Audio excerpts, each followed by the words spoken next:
questions? Yeah, for sure. Let's go, guys. Okay. Well, how's the week been since you guys got back?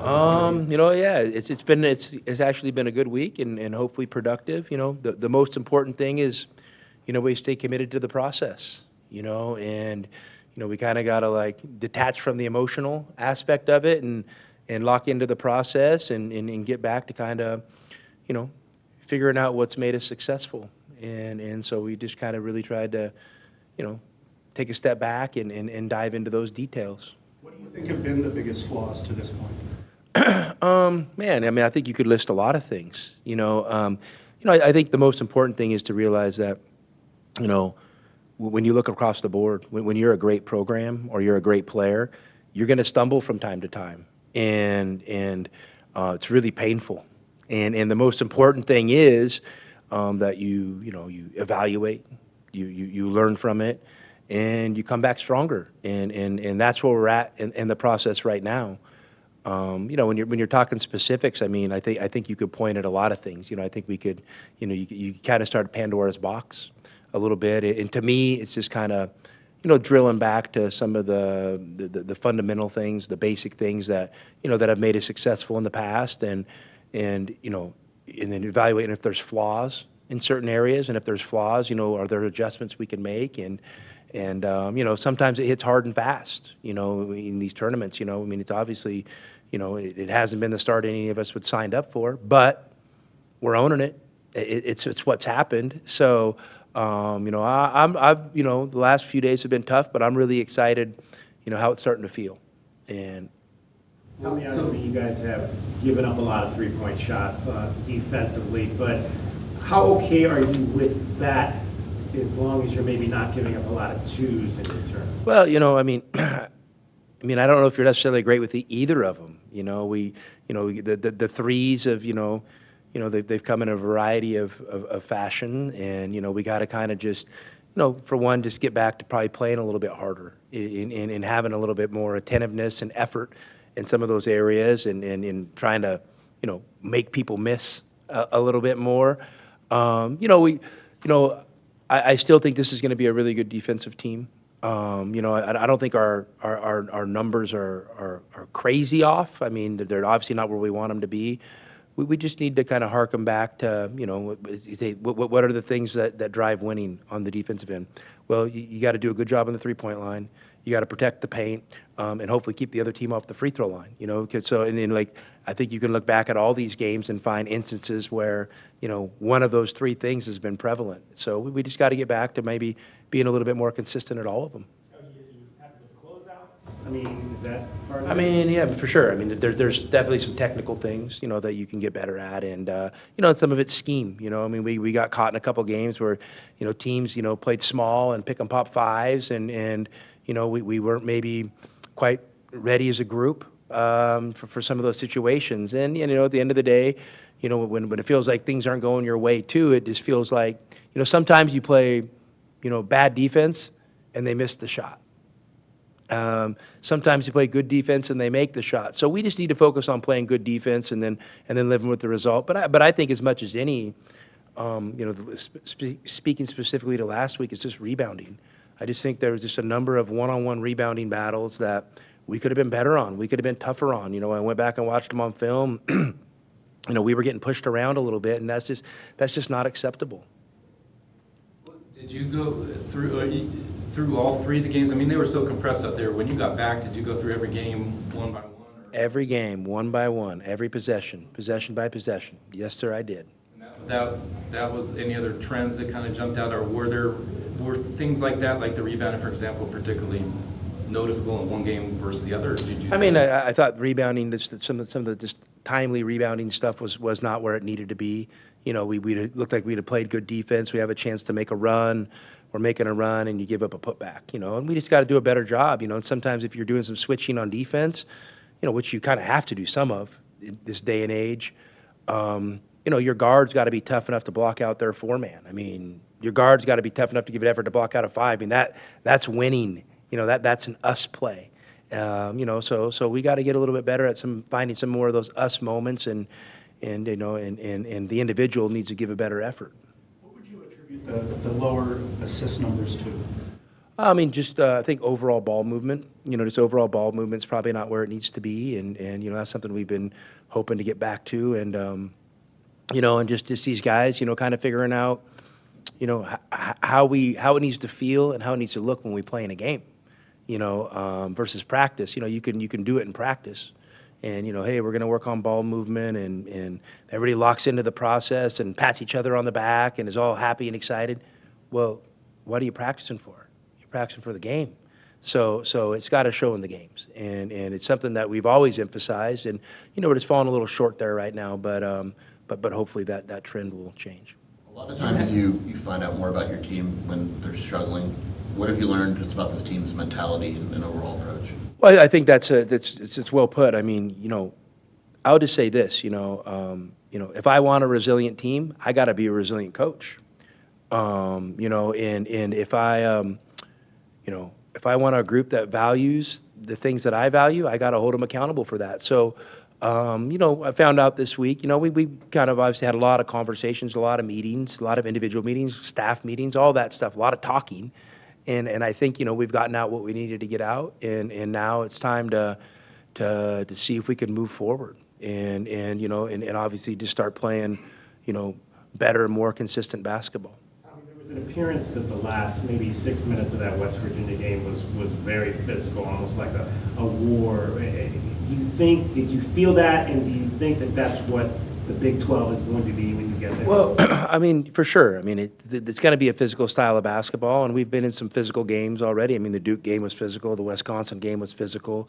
Davidson plays physical style, and, Oklahoma's physical in their own way, and West Virginia was a battle. I mean, it's two teams and individuals out there, fighting tooth and nail. So, here's the deal. This team should be built for it.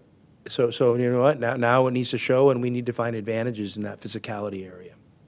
You had the offense in the first game. The offense, it seemed like the flow was pretty good. I mean, and then they faced Oklahoma, of course, in that defense they're pretty well known for. Was that something when you watched that film that they, really took you out of it? And is there an adjustment? I mean, listen, they're obviously a good defensive team, but I just felt that overall that our ability to move the ball with ease, and that's controlled by us mostly, wasn't where it needed to be. And so, we got to fight for that, because, you get in these games, you get in these moments, and, you have good players that are talented, that are finding their way and trying to figure out how things are going to work out for them individually. Maybe you have too many guys trying to make too many plays. And so we just got to kind of take a breath, step back, and the focus needs to be on us rather than you or me. And hopefully that message has gotten across this week. What challenges do Southern Utah present for the areas that you're hoping to improve in? Well, first off, they're 7-2, so there's a challenge right there. It's a team that's won games this year. I think if you look at their roster, like a lot of these teams, it's filled with a bunch of transfers that have talent. I have not really played Southern Utah before. I just know a little bit about their program.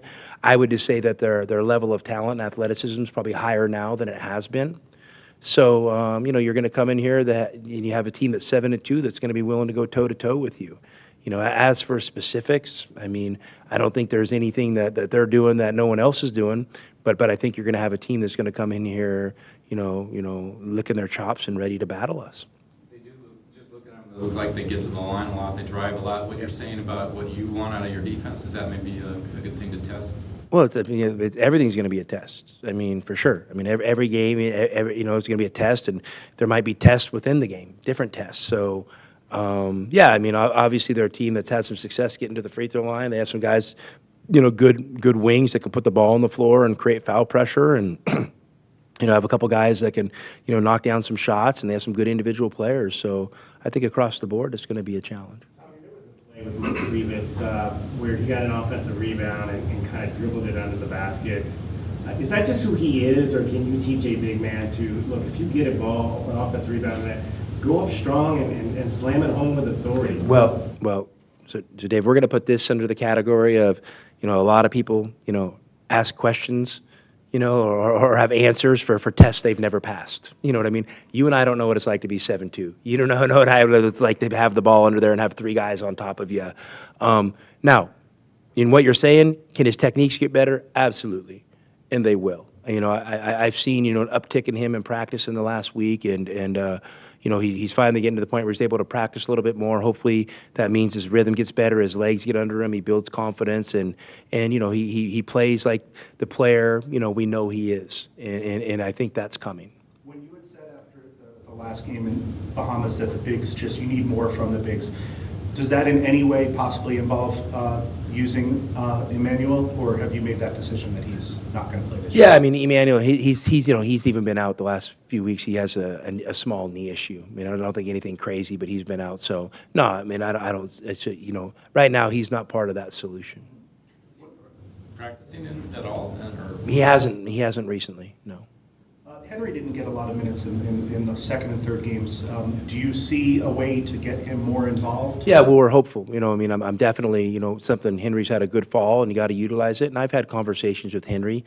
When you play 3 games in 3 days, and there's a lot of moving parts and things happen. You don't have a lot of time to sit back and kind of, really holistically think about things. You're in the moment, and sometimes when you're playing from behind, like we seem to be doing those last couple games, you end up with a lineup out there, and if it's holding or, holding its serve or having a little bit of success, you kind of roll with it maybe, and it kind of maybe throws your rotations off a little bit, and so I think Henry's just a little bit of a victim of that. I don't think it's an indictment on his performance or anything. It's just kind of how the rotation broke and how the games broke. But we also know that, if we want to be the team we need to be, Henry needs to be, a contributor to that for sure. What led to the renewed confidence we saw from Del Orso from the Duke game, where obviously he just seemed like maybe it was a little over his head to what we saw in experience, just this experience. I mean, sometimes you got to go through it, and he went through it. I mean, he's a guy that we believe in, and I think he's really going to help this team. And I think you guys saw some flashes of what he's capable of. You just need a little bit of experience, and hey, as a group, we're not making any excuses. Maybe our experience overall wasn't where I would hoped it would be, and so, we kind of got, knocked off track a little bit, and now we're having to fight to get back on track, which isn't a bad thing. Being challenged is not a bad thing, and it's definitely not something we're running from. I've been really fortunate in this coaching business to be around a lot of winning. Okay, I've been really fortunate in my first few years at Arizona to have a lot of winning. Guys, I'm okay. I'm built for this. I can't be a great coach if I'm only a good coach when our program's, winning. Then I'm a front runner. So I'm okay. I'm okay with where we're at. I don't love it, but I'm okay with it. And I'm gonna use this as a great learning opportunity for myself, and we're gonna use this as a defining moment for our program. I mean, that's our approach. The time to hook up with or hang out with Mark Few over the. Yeah, we saw each other. They went through a tough. Yeah, we saw each other for sure, and we got to talk a little bit. But like I said, hey, when you're playing 3 games in 3 days, I mean, I know you get back, and Bruce, you get to go to the buffet and hang out and have Mai Tais and do all that stuff. I really don't get that luxury. I'm literally done with the game, and then you're emotional. You got to take a breath, and then you know what? Oh my God! And in 16 hours we play West Virginia. What are we gonna do? I mean, literally what it is. And you're up late. Then you get up early, and at the end of those 3 days, you're exhausted, and it takes a lot out of you. So you don't get a lot of time for any extracurriculars or anything like that, unfortunately. There aren't many of these 3 games in 3 days tournaments left. Do you think that that's something that may go away? I know. I mean, it's interesting. Yeah, it's interesting. Yeah, I know it'll be interesting. I think you have to ask yourself, when's the only other time you do that? It's a conference tournament. But here's the difference. In the conference tournament, what happens if you lose the first day? You don't play 2 more games. You're done. You go home. So the teams that what makes the conference tournament is that the teams that survive have a little bit of momentum, and they're playing for the next thing, playing for the next thing, playing for the next thing. There's no consolation bracket.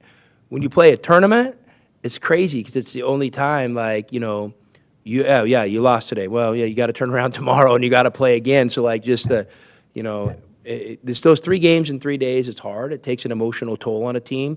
Now we've also been on the other end of it where we've come out on top of them. And to be honest with you, it may look like it, It may even feel like it a little bit. I don't think we were far off from going 3 for 3 there. And you know, I know that, and to my core, I know that. So, so it's an incredible challenge. It definitely is an incredible challenge and a very unique experience in college basketball, for sure. Tommy, do you think there's an emphasis with the referees on the calls we're seeing with KJ and the technicals? Because it seems like they happen really fast. Well, no. Well, man, listen. Let's not complain about the officials. Let's complain about the behavior. And listen, KJ's an awesome kid, and I'm here for KJ. I'm with him on this. He's got to fix it. He knows it, and he's talked about it. And you know, we're going back to Caleb's incident in Wisconsin. KJ had these 2 incidents. Those just aren't winning. That doesn't translate to winning. And those guys, they know that now. And you know what? I wish I could promise it won't happen again, because basketball is a very emotional game of a lot of random events. And that's what makes it beautiful, is the randomness of the events and the emotion attached to it. Sometimes, the emotion and the response doesn't align with what you would always want. And we've got to be better, because we can control that. We have some control on that. So we've had a lot of talks about that, and I hope it's something we can put behind us. Rem and Ken are scouting. I understand this. I think Rem has this game. Is that because they got you promoted them to assistant? I mean, did you feel those guys? Yeah, I mean, it's just those guys have been around it forever, and they've done way more behind the scenes than anybody will know. But it's just a great opportunity for them to scout, and it's not anything earth-shattering. I mean, they're fully capable, and we always are preparing as a staff anyway. So, they just kind of take the lead and do maybe most of the advanced work on the scouting, and then, kind of bring it into the staff, and then we kind of collaborate and make the decisions we feel are going to be best for us. So those guys they're great. They're a great asset to the program, and, I'm glad they're getting this experience. When you're in a game, obviously that's you rely on them leading in, but when it gets in a game, something happens.